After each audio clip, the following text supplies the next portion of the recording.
केसरिया से मन जोगी हुआ रे, दिल झूमे देखो मतवारा हुआ रे, केसरिया से मन जोगी हुआ। हर पल मनाओ केसरी त्योहार। विमल, बोलो जुबान Kesari.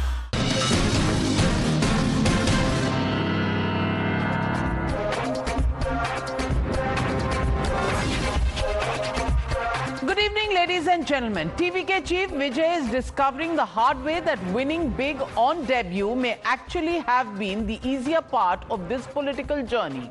Because going from 0 to 108 may be dramatic, but going from 108 to the magic mark of 118 is proving to be far tougher.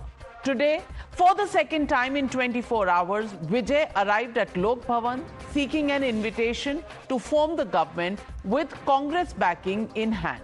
And for the second straight day, Tamil Nadu Governor Arlikar sent him back with the same message, return with 118 signatures or letters of support, and I'll invite you to form the government. Which meant that on a day Team Vijay expected a red carpet moment at the Lok Bhavan, they instead spent the day knocking on doors, trying to stitch together the final numbers needed for power.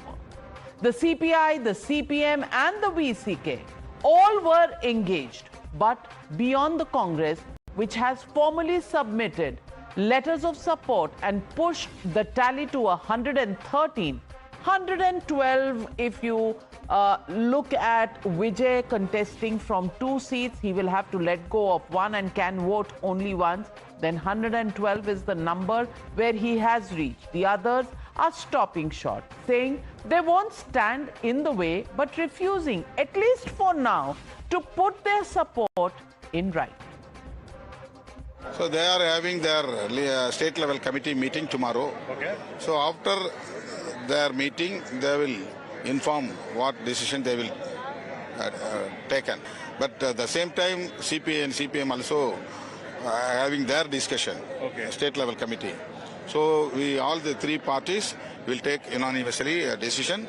No, see, definitely we have confidence, definitely we'll get the support. And the governor, definitely we have, as a single largest party, he should invite us to form the government. Okay. And we are very confident, like that's what the law and the rules yes, is. procedure. So we'll wait for governor because he has to follow the rules. Sources say that Vijay is now consulting legal eagles on the way ahead. But while TVK itself is treading cautiously, its newly minted alliance partner, the Congress party, is staging an open revolt. The party has announced statewide protests against Governor Arlikar tomorrow, insisting that majorities are tested on the floor of the House, not in the lawns of the Lok Bhavan. Calling the governor a BJP puppet, party has alleged that the BJP, with just 1 seat in Tamil Nadu Assembly, is still trying to throw its weight around.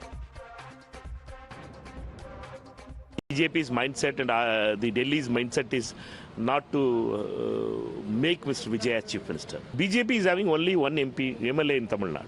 With 1 MLA also, BJP is trying to do politics. Anyone that does not help Mr. Vijay fulfill the people's mandate, respect the people's mandate, they are actually betraying the people of Tamil Nadu. Governor is making time pass. So governor has to be very clear that he has to invite Vijay to form the government.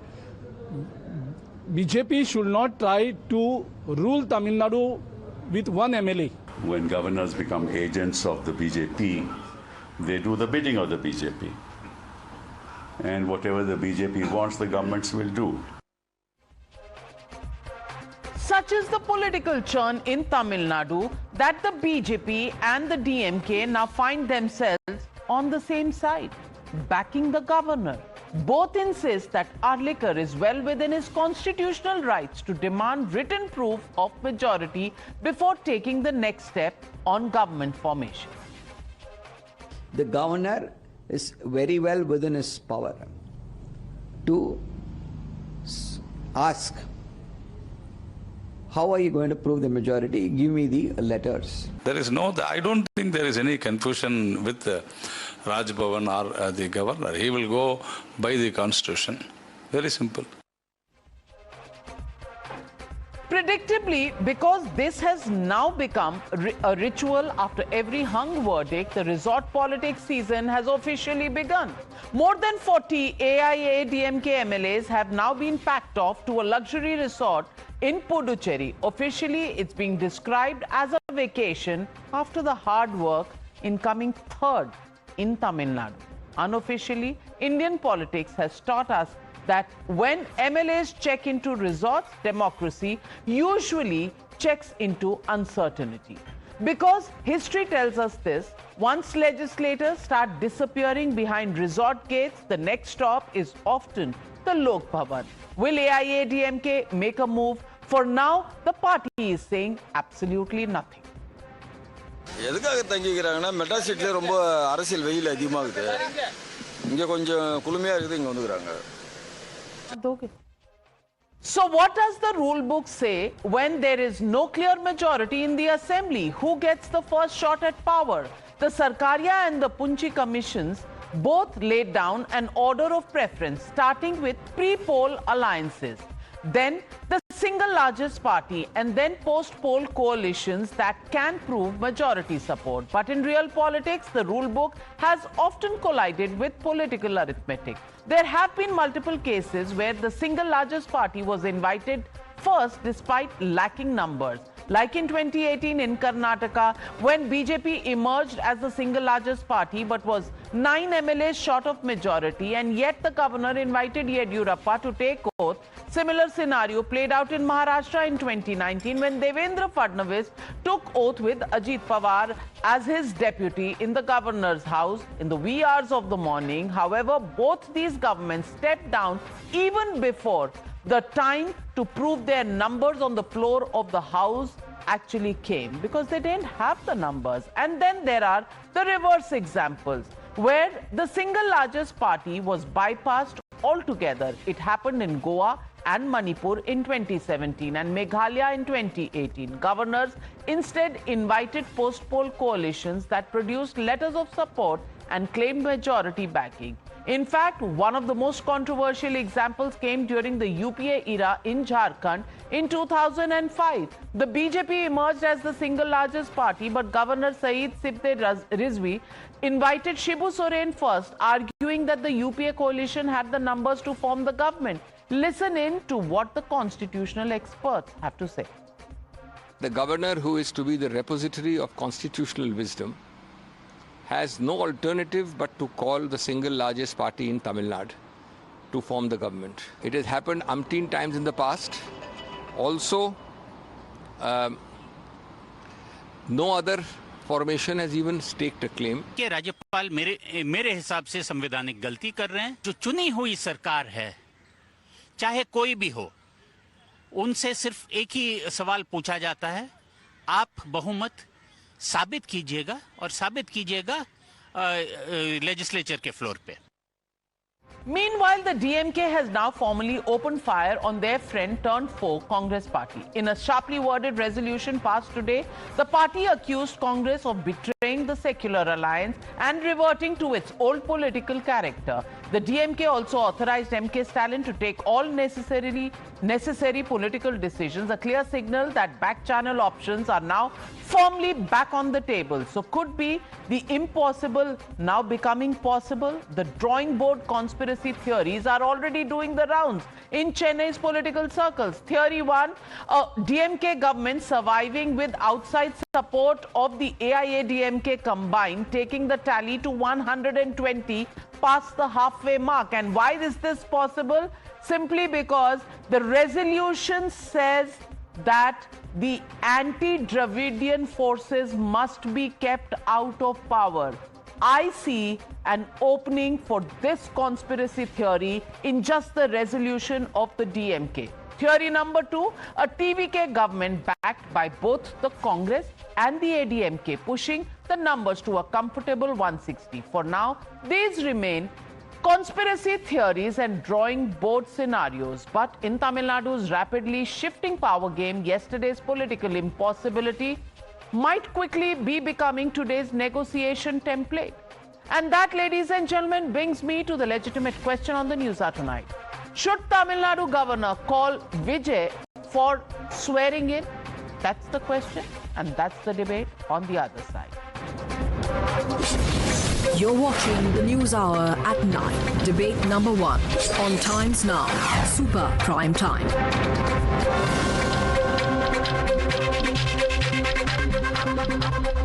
Joining the debate tonight, Karan Verma, author, Ishkaran Bhandari, advocate in the Supreme Court, Abhijit Iyer Mitra, senior fellow at the IPCS, Tehseen Poonawalla, political analyst, supports the Congress party, Dr. Pulla Rao, a political analyst, Saban Naqvi, pardon me, that is America Narayan, political analyst, supports the TVK, Vivek Silas, national spokesperson of the Samajwadi Party. My first question goes straight to Ishkaran Bhandari. Ishkaran Bhandari, as a lawyer, do you think the governor, as all political parties today are saying, the governor should call TVK, he's the single largest party, and the majority should be proven on the floor of the House, not before the invitation to him? Where do you stand on that?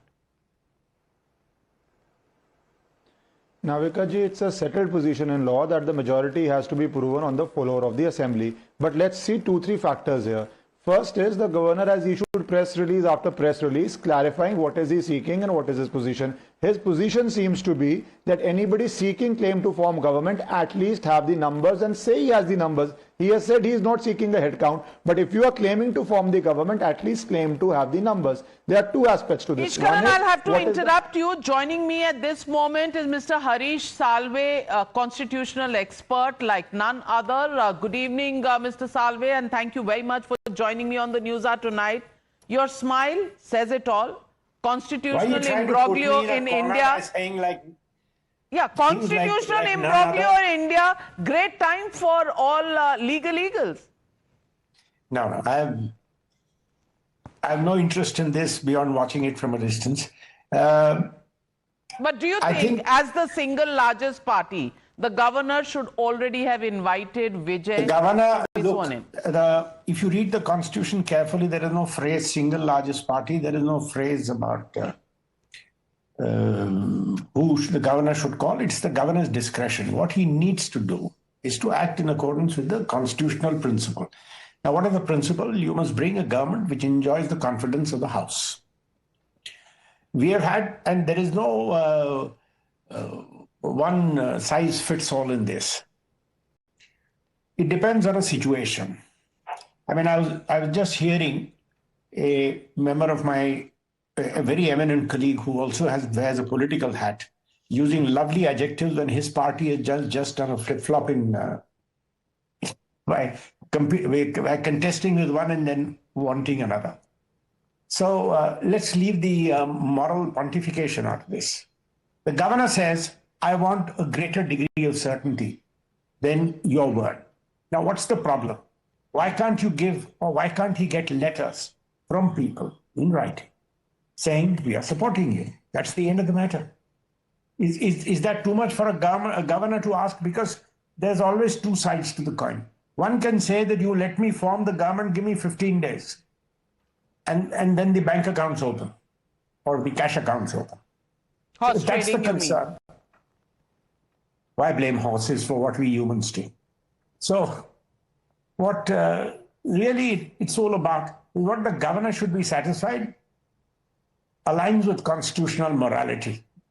So if he has said, I want something in writing, I don't know what he has said, and I'm sure he is his advisors.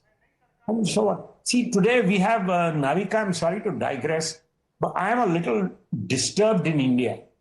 If today it was the BJP who was the single largest, you would have said, terrible, this communal party is being invited to form the government.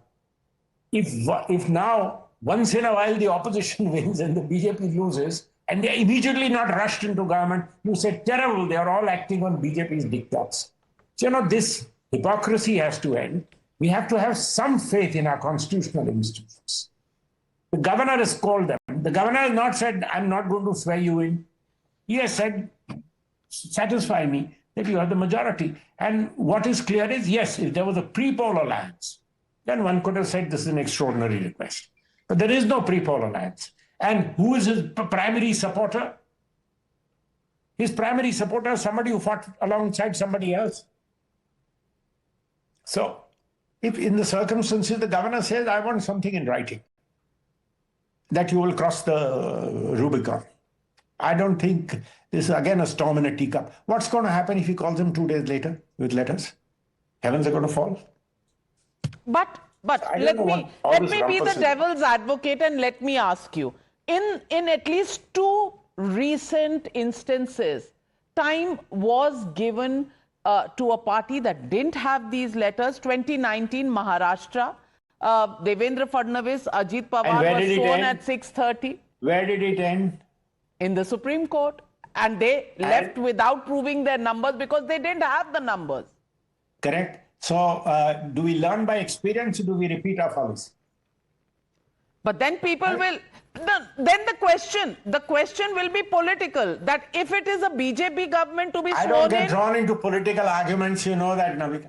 No, but I'm saying that if there is a certain kind of political party that wants to get sworn in, the governors facilitate. In other cases, they don't. That will be the allegation. That's a political allegation. The governors will deal with it. I'm only telling you, as a student of constitutional law, I don't think anything is extraordinary in a governor calling a person in these circumstances. And mind you, the one difference in 19, small difference, but to me significant, there was a pre-poll alliance between the Shiv Sena and the BJP, if I remember correctly. My politics, I can get wrong. And Uddhav Thackeray did a flip. And NCP came along and supported them. So it was a very different situation. Should the governor have called? I'm sure the governor must be thinking in hindsight, maybe I shouldn't have called, maybe I should have asked for written support. So, of course, in politics, we go on making allegations and counter-allegations. Fortunately, I don't have to worry about them because I'm not in politics. So, but I'm telling you, as a student of constitutional law, I don't say the governor is acting extra-constitutionally or so in such an extraordinary fashion that you have to berate the office of the governor. Okay, so then let me ask you another question. If the governor delays calling the single largest party, does it give opportunity to the parties against whom the mandate of the people of Tamil Nadu is?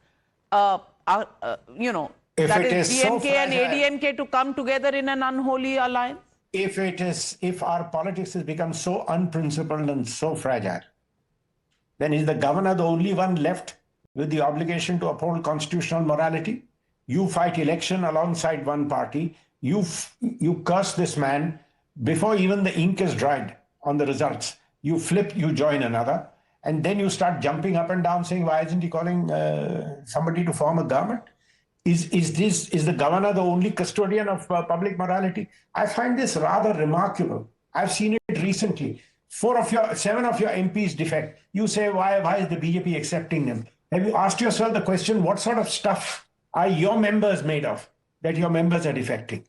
Nobody points a finger at himself saying, I have such trash in my party that they are so fragile that if they are offered something, they will go running to the other side. It's a sorry commentary on your own political party to be suspicious of all this. So, please, we have to learn to live with some things in our country. And if I would only say, I test it in the extremes. You must have faith in institutions. If in one state, the ECIs, poor Prime Minister and Amit Shah in this, with all their constitutional duties and in the blazing heat of Bengal, go and campaign, and all credit goes to Navika Kumar for winning the election. So, this kind of nonsense has to stop. At some point, we have to have faith in our institutions. So let me ask the you, governor Mr. has not Salve. acted in a manner which I will say, I'm sorry to say, Mr. Governor, you are acting beyond the bounds of constitutionality. Wait for 2 days. What's going to happen in 2 days and what you say is going to happen in 2 days worries me more than the action of the governor. That everybody is so fragile that if you don't call me in and lock the door in 2 days, my flock will run away. What sort of a flock do you have?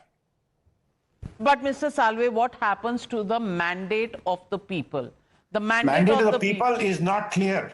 The mandate of the people is that a party which comfortably enjoys the majority must form the government. And if it takes 3 days and the governor says, I need letters from people, I want my conscience to be satisfied that this is not going to be, I first form the government and then dangle carrots to get people in. If that's his view, well, that's a possible, is that not a possible view? And if it is a possible view, how do you call it unconstitutional? Would I have behaved the same way, or would you have behaved the same way? Maybe you and I may have behaved differently. Both, if the governor had called him straight away, I wouldn't have called it unconstitutional. If the governor had not called him straight away, it's not unconstitutional.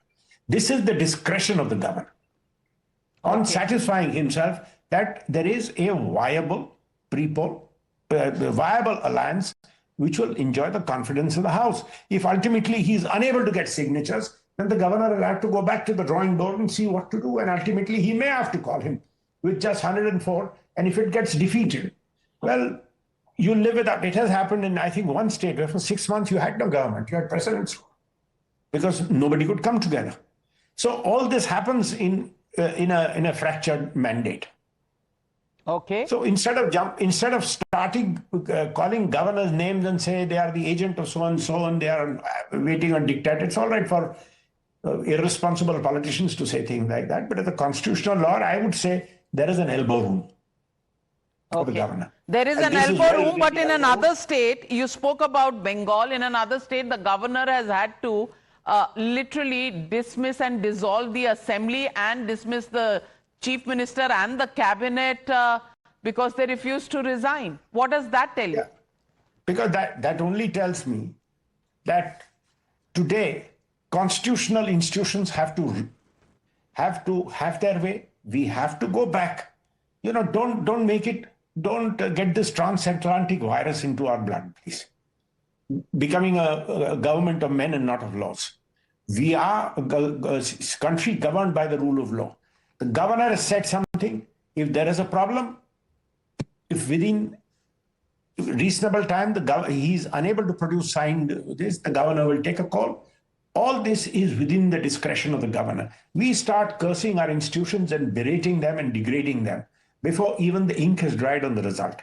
I think we have to stop jumping the gun like this. What would you think is a reasonable time for the government to take it? Again, if the governor has told him, get me signatures, and if he goes back 4 days, 5 days, 6 days later, and there's no, this is not like it's a cake mold in which you pour everything and then everything sets. It depends. In 2 days, he may be able to get signatures in 2 days and go back to the governor and say, here are the signatures. Or whatever way the governor wants. Back in the day, yes, what the court has said shouldn't be done is the governor shouldn't say floor test on the floor of the Raj Bhavan. Floor test has to be in the House of the Assembly. That is where you draw the line. But short of that, how a governor must satisfy his conscience that, yes, here is the person who has a viable alternative, that has to be left to the discretion of the governor. That's my personal view. Well, on that note, thank you very much, Mr. Harish Salve. Thank you for joining us and giving us the position, you know, as the Constitution says it. But there are many in the studio who are extremely agitated with this. Tehseen Poonawalla, what's wrong with what Mr. Harish Salve said? You were extremely agitated when he was speaking. समय और ज़रूरत बदलते ही सबके चेहरे बेनकाब हो जाते हैं. He's a poet, I heard, but no personal comments. I'll just say, with respect to Mr. Salve, I have a lot of respect for him. He's absolutely wrong. He's not even partially right. There's no elbow room. Article 164(1) of the Constitution, which they claim gives the governor discretionary power, Rameshwar Prasad has settled it extremely clearly. Rameshwar Prasad settles it in no ambiguity. Mr. Salve says, I don't want to make political points, but he only goes on to make political points on the other side. The fact of the matter is, in Maharashtra and in Karnataka, he spoke about the Maharashtra situation, not the Karnataka situation, where Yedurappa sir was called on the floor of the House, simply because both Maharashtra and Karnataka were BJP governments and Yedurappa ji did not have any signatures. Now let's go to what does the Bomai judgment say. The Bomai judgment makes it absolutely clear the majority will only be tested on the floor of the House. But one more thing, I'll just end with two things. Is there any other claimant to Mr. Vijay? I can understand the Honorable Governor saying, His Excellency the Governor saying, look, get me the signatures if there are two claimants. There is only one claimant, Vijay. Therefore, it has to happen on the floor of the House. But one last thing that I would like to say. Why is it that in Goa, where there was a Congress government, the governor said, oh, So what if you're the single largest? I will decide where it wants. So where it suits, that is the BJP, the governor will call the BJP. Where it's not the BJP, the governor will not call. That is not right. Ishkaran Bhandari, is that the nature of discretionary powers, that you apply them when it suits you and don't apply them when it doesn't suit you? Please respond. Now, Navika ji, let's make 2-3 points clear. Who has the mandate of the people is a political term. Who has the numbers, they will form the government. And we have enough examples that a party got the political mandate, Maharashtra, Devinder Fadnavis, a clear political mandate. The next party was half the numbers. But the government was formed by 3 parties coming together who had the numbers. Karnataka, the same example. Somebody was the single largest party, but the government was formed by 2 parties coming together. So mandate is a political term. Sankhya kiske paas hai, that has to be seen. A. Now, of course, factually, Vijay is the single largest party. There is no doubt on that. But what the governor is seeking is, if you are coming and claiming to form the government, at least on paper, and I think he has clarified that I'm not seeking a head count, I'm not seeking bring MLAs to me, but at least claim on paper that you have the strength to form the government, that you have 118 MLAs. Now, if you do not have that strength and you're not even claiming, I don't think so, Mr. Vijay has come out and claimed I have 118 MLAs, and then you say government is dilly-dallying or the governor is not doing it. But if you yourself, your self-admitted case to the best of my knowledge is, I don't have 118 MLAs, so governor is then exploring the options. And what happens when he explores the options? You of course have to give him time, because the constitutional scheme allows him discretion. This was all discussed. He has to see what is the best option possible in forming the government. 2 days down the line, he may well call the single largest party, but also, like we saw in Maharashtra or Karnataka, unlikely people could come together and say, we have the numbers, and they could come in the power. So we have to give him the room at least to decide. It's not an instant button that you switch on and you say, because our time is running out, we believe we should come to power. Fair point made. America Narayanan supports the TVK, and I want to ask you, sir, Mr. Harish Salve said it very clearly that it's 2 days since the results came in, or rather 3 days, and it is a fractured mandate in the sense that, yes, it's a new party, it's really got the biggest mandate in the state, but it's still short of the clear majority that would make it an open and shut case, no questions asked. It is 10 short of that magic number. In such a case, if the governor has asked for letters of support, what's wrong with that precedent is the question being asked. Can you please tell us why the party cannot get in the written support just like it has from the Congress?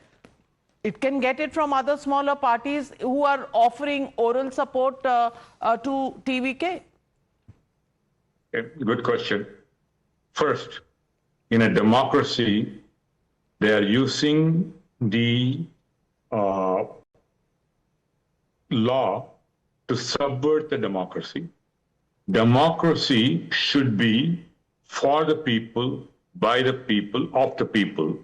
However, the BJP's governor, I'm not going to even call it a gubernatorial post, but there's a BJP man who is sitting in the between the people and their mandate, and they are trying to impose the BJP's view on Tamil Nadu, number one. Realistically, if they had been consistent, there's no problem. In Goa, I think all of you have forgotten, in Goa, they have brought in 2 BJP MLAs, and Congress, I think at that time had. I'm not holding forth for Congress, let's be clear about it. And they had about 4 times as much, but they did not call Congress. So let's be very clear. Let's not kid ourselves and hide behind, like Salve, behind the Constitution. It is bunch of baloney, okay? Now, realistically, it doesn't really matter. If they want to go to the people again, I can tell you, hands down, the people will vote against the duopoly of Dravidian forces and the BJP, which is supporting the duopoly, and all of them will get to the dustbin. The left parties and other parties, they will know where the people are, and Vijay doesn't have fair question. I completely agree with you at one level that it seems unjust that the party has got the largest mandate. But look at the other side. They're not wrong either when they say that you have less than what is required. Qualitative feelings do not, do not represent the quantitative requirement of the halfway mark. And Abhijit Iyer Mitra, isn't that really the issue in this particular situation? Yes, the mandate is larger than any other political party, but it is numerically short of the halfway mark. Show the letters, go and get sworn in. Isn't that simply put what the governor is saying? I agree with you. What the law mandates is... Abhijit, I think you're on mute. America Narayanan, allow me to get another voice. I'll come back to you. Abhijit. So, do you remember what happened in 1996, Navika? Vajpayee and the BJP were the single largest party. They were called. They could not prove their majority, and 13 days later, they resigned. Okay, now, since then, at that time, the president was Shankar Dayal Sharma. After that, the president was K.R. Narayanan. K.R. Narayanan set the principle, I don't care if you are the single largest party. Now, remember, before that, India did not have too much experience with coalition governments. By 1998, we had enough experience with coalition governments, and K.R. Narayanan set the test that you will have to provide letters of support. They provided the letters of support because they did not want a repeat of what had happened. Vajpayee became prime minister for 13 days, was entitled to prime ministerial security, was entitled to all prime ministerial protocol, ex-prime ministerial protocol after that, despite just being for 13 days. So they then decided this was going to be the new test. It has more or less been followed. Now, let us be clear. Mandate of the people is an absolute majority. Single biggest party is not a mandate. A mandate is when you get the confidence of the House. The confidence of the House is the mandate. You understand? This is like several elections we've had where the largest percentage getter is not the largest seat getter in Parliament. So these are things that are open to interpretation. Anyway, since the example of 2019 and Maharashtra was brought up, what did the Supreme Court hold? They held that there was basically impropriety in some form or fashion, and they ordered a snap test on the floor of the House. Yes. At no point of time has the Supreme Court ever said that letters are in any way unconstitutional, or do they in any way contravene the requirement for proving your majority in the House. It is an introduction of bona fides to show that you can win in the House. The problem is if you get invited, become chief minister for a while, then you will claim, oh, I have to be caretaker chief minister till the process is over. That is not the way it works, and that is how horse trading used to happen. So this is very clear. Now, if they have any issue with it, instead of crying outside because you put up a whole plethora of lawyers, take it to the Supreme Court. Absolutely. Absolutely. And the governor has to invite in a reasonable time, Vivek Silas. It's only been about 72 hours and it is a hung assembly. Whichever way you look at it, even if there is one party that has such a mandate that is in kissing distance of the majority mark, it is short of it. That is the reality. And if it is short of that majority mark, the governor is only saying, "Aap Congress ki chithi laaye hain, aap bakiyon ki bhi le aaiye, and then we can form the government." The governor has not said anything that is constitutionally incorrect. So why is the opposition just so agitated already? Because let me tell you, both the Sarkaria Commission and the Punchi Commission say either it's a pre-poll alliance or a single largest party, post-poll coalition, a newly formed group where they can also be called, and post-poll alliance with outside support can also be called. And all you have to do is satisfy the governor that you have the numbers.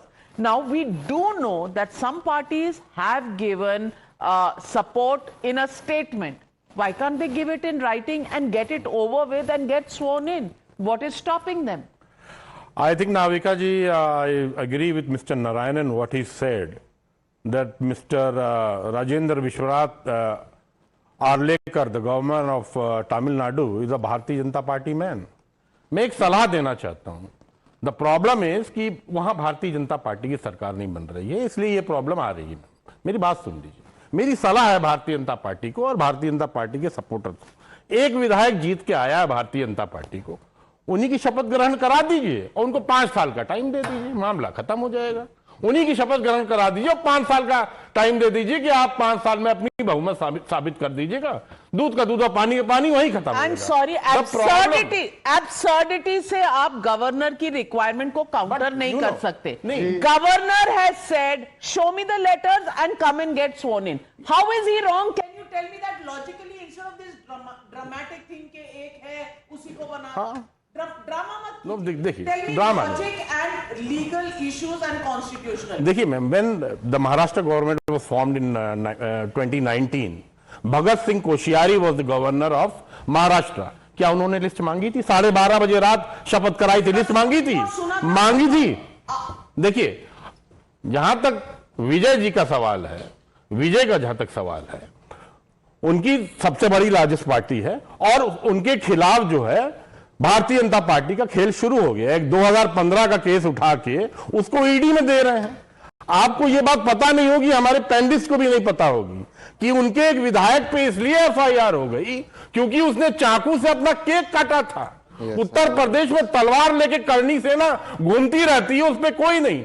एक उनके विधायक पे case हो गया, वहीं पर ED का case खुल गया, उनके घर के बाहर से सिक्योरिटी वापस ले ली गई। विवेक साइलेंस जी, यहां तलवारों की बात नहीं हो रही, यहां कॉन्स्टिट्यूशन की बात हो रही है। तलवारों के एग्जाम्पल किसी दूसरे दिन।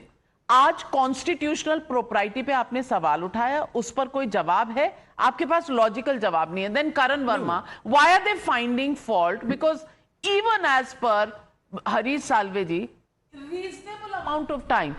It is not instant coffee, according to him, that in a fractured mandate, he is duty bound to call somebody without being satisfied. That's one view of the whole thing. Why is the opposition not being able to counter this without the political slugfest? So, Navika ji, before I begin my submission, I'll ask my good friend Tehseen 2 short questions and expect some quick answers on that. Sure. Does he trust Kapil Sibal as a lawyer, his legal acumen, and does he trust the Manmohan Singh government as a government of integrity, yes or no? Kapil Sibal I trust, but I don't. But what Manmohan Singh government did was wrong in a number of cases, hence the Supreme Court judgment. I know the cases you're going to, they were completely wrong. It was a good government. But they did something that was terrible, including in Bihar. There were terrible things that they did.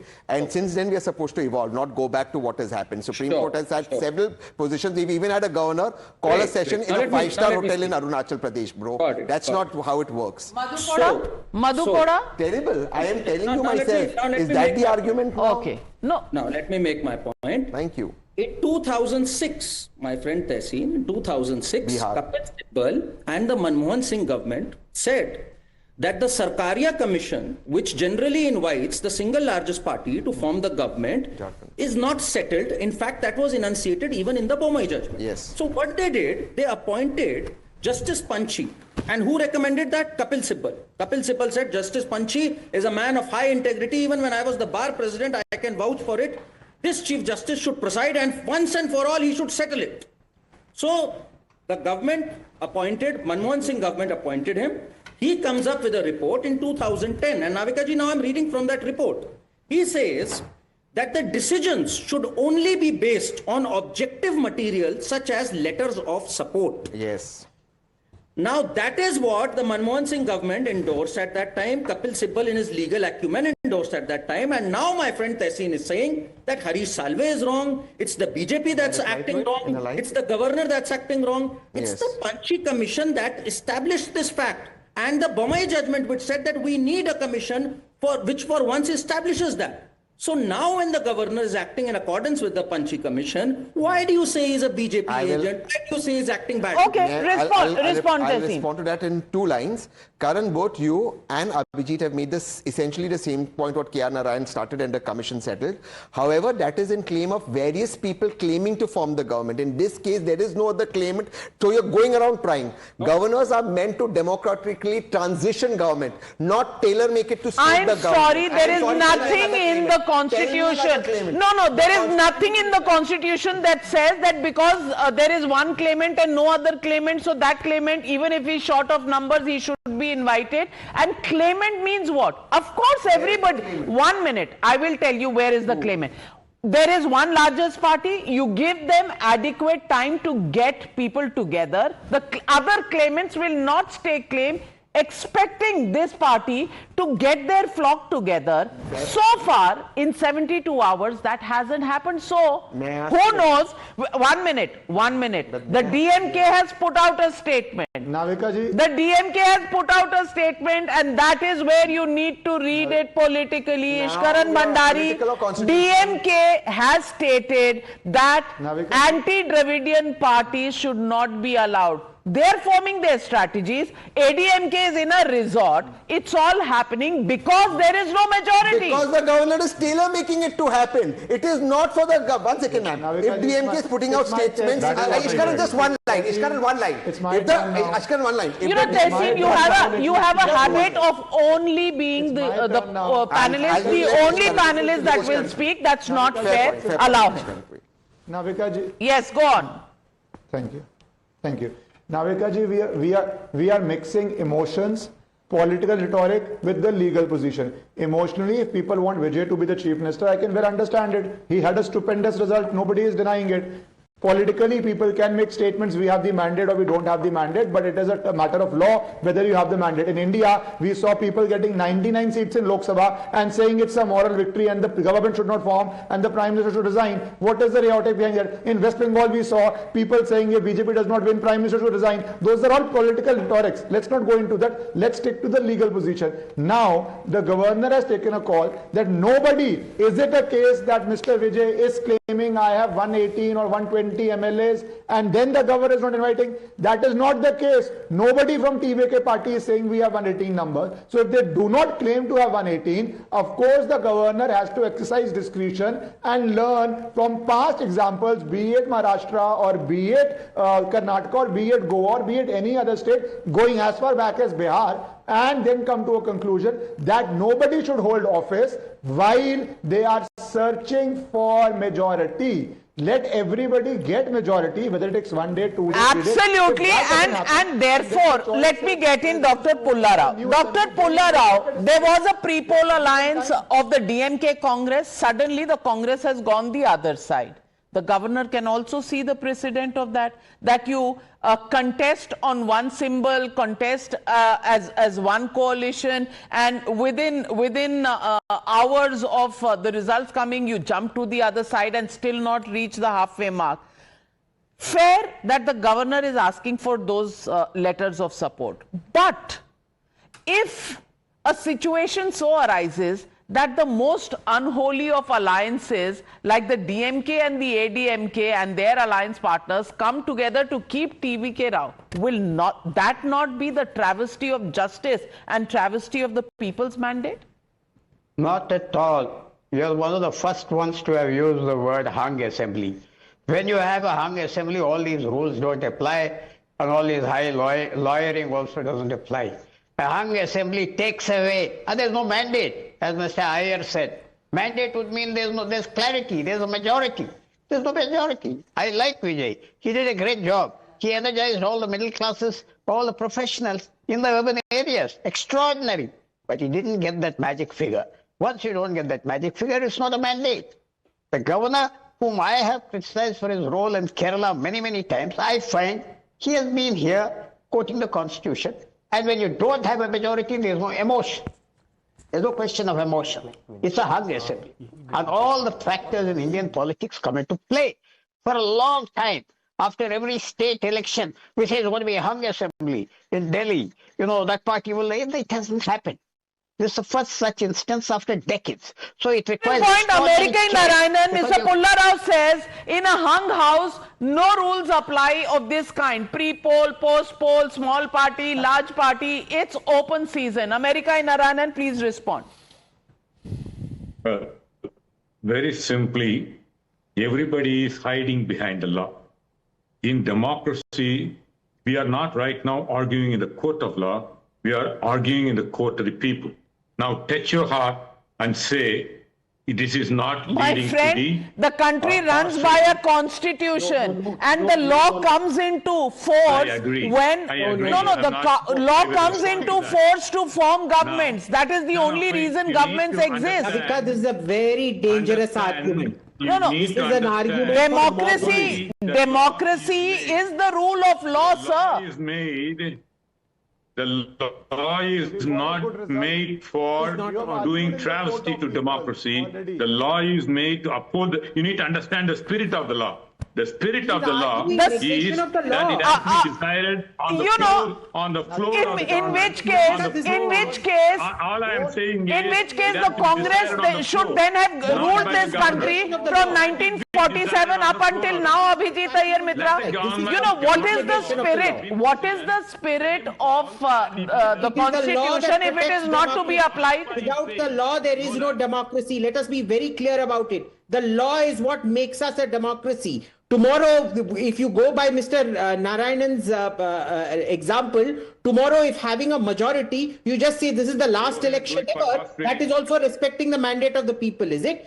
This is complete, this is the most dangerous nihilist nonsense that anarchists and fascists use to seize governments and violate the law. Absolutely not. The law is what makes us a constitutional democracy. Do you think the law should not be looked at all, Vivek Silas? Is that your position? The law has definitely. So what does the law say? The law says halfway mark, numbers, letters of support. Why is it so difficult to produce them? The problem is that the numbers are proven inside the Vidhan Sabha, inside the assembly. They are not proven inside the Raj Bhavan. That is the problem. The law also says the mandate has to be proven inside the state assembly, not in the governor's house. That is what I was trying to explain you, ma'am. And that is the reality, and no one in the panel can deny that. No, so then there should have been a clear majority, in which case no questions would have been asked as in Poonawalla. Navika, simply, there is no portion of the law that says the letters are compulsory. That is a procedure. Law cannot override the procedure. The numbers can only be proved on the floor of the House. Yes. Not even in the Honorable Prime Minister's, not even in the Parliament of India, in the Tamil Nadu Assembly. Yes. Now, if there is no other claimant, the letters don't exist. There is one claimant. This claimant humbug is really getting to me. The claimant, because the claimant here has not shown the numbers. To whom? To the governor. Governor is irrelevant. He will show. If the governor is irrelevant, then take a tractor and go to the assembly. I mean, what are you saying? Ishkar and Bhandari, can the governor be irrelevant in such a situation where there is a hung verdict? In the floor of the assembly. Now, yes. Two short points now, please. We have to have two short points. Firstly, it's again and again being said, the verdict is in people's court. The verdict was in people's court, and they voted not to give a clear majority to anybody. They gave a good result to one party. That is the people's court. That role is over now. Now we have to follow the constitutional, the legal position. Abhijit is exactly right. The minute we do not follow legal principle because we believe we have the right, that is the end of democracy. What is the legal principle here? The legal principle is, why did Mr. Vijay say I have 5 members of Congress with me? Why did he not say I have nobody with me? Why did he not say I don't have 118 with me? All the governor is saying, at least claim that you can form the government. Now supposing Monday, Tuesday, or maybe after a week, the position could be different. If nobody comes forward, then the government has to decide what is the next step he has to take. Right now, he has to have time to see what is the best option, because nobody is claiming to have the numbers. There is no person who has come and said, I have 118. That's the point. America Narayanan, a very reasonable argument is that one letter of support was shown, which is the Congress party's support. So 108 or 107, if one seat is discounted because Vijay fought from 2 seats, 107 plus 5 of the Congress brings it to 112. Now, when you are showing 112, the natural next question is, okay, this is 112. How about the rest? That's all that the governor has done. Asked for the rest, a natural corollary. And may I also clarify this, that yesterday Vijay visited on his own. Today the governor called him, invited him and said, have you moved forward? Which is reasonable confidence that he expressed that you're the largest party. Have you got the letters? The letters, unfortunately, were not there. How is the governor unreasonable is one question. And are we reacting ahead of time? Maybe in the next 24 hours, Vijay is able to get the letters and everything will be hunky-dory without having to abuse the governor. First thing is that being consistently done? That's the first question. If this government has consistently followed it, the governor will not be put through this kind of a microscopic thing. It is a political decision, not a constitutional decision. People of Tamil Nadu are seeing politics, DMK and BJP are making strange bedfellows now. All we are saying is, well, you are also making, the TVK is also making strange bedfellows. The Congress fought with the DMK. It's now the bedfellow of the TVK. So if you're talking about just limiting my argument to strange bedfellows, there are strange bedfellows visible on both sides. The fact of the matter is that I am not here holding the fort for Congress. Having said that, every government, particularly just short of 10, Vajpayee has been short of more than 50 seats when he was asked to take the Prime Minister's role. He could not prove it in the Parliament. Similarly, right now, the governor should invite Vijay to prove it in the floor of the Assembly. We are not asking him to show and Karan Verma, who's holding out whom, who's being unfair here? What's your view? I think, Navika ji, when we talk about the Panchi Commission, it is so clear. I mean, what all we discussed here, you just said that would it not give rise to unholy alliances if the floor test be the alone thing to prove that? Exactly what Justice Panchi said. He said that yes, no doubt, majority should be tested on the floor, but the decision to invite should only be based on objective material. It's so crystal clear. I mean, if you have objective material such as letters of support, only then can you be invited. And when our good friend Tehseen says the governor is irrelevant, the governor is the only relevant person. As per the constitution, if we go back to the article 163, it is his discretion. And who is this discretion based on? On a commission report constituted by the Congress government.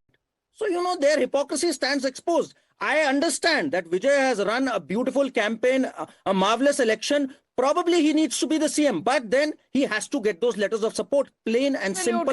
Emotions different from constitutional provisions. I think people in Tamil Nadu love Vijay, which is why he's got, in the first run, 108 seats on the board. However, those 108 are not 118, just 10 more, and he would have been through this entire heartache that he's going through. But right now, those 10 numbers, in fact, only 5 now, because the Congress has given him support with 5. Are those so difficult to get? Why show only one letter of support? What about the others? Those who are claiming orally that they are supporting Vijay, where are their letters? Is that so difficult to put pen to paper and give a letter of support? All questions that are doing the rounds. And what are people of India saying? Rohit Kumar says, TVK is the single largest party. Governor must invite Vijay to form the government. Sangu Chakram, people of Tamil Nadu stand with Vijay. He is a hero chosen by the people. Saibal Bhattacharjee, Vijay doesn't have the numbers. Why should he be called? Well, divided views, 2 versus 1. That's what people are saying. Confusion, chaos. What does the Constitution say? The legal eagles have interpreted it both ways. Will the matter land up in courts, or will the letters of support surface before that? We did a short survey and we asked the question, should governor call Vijay for swearing in?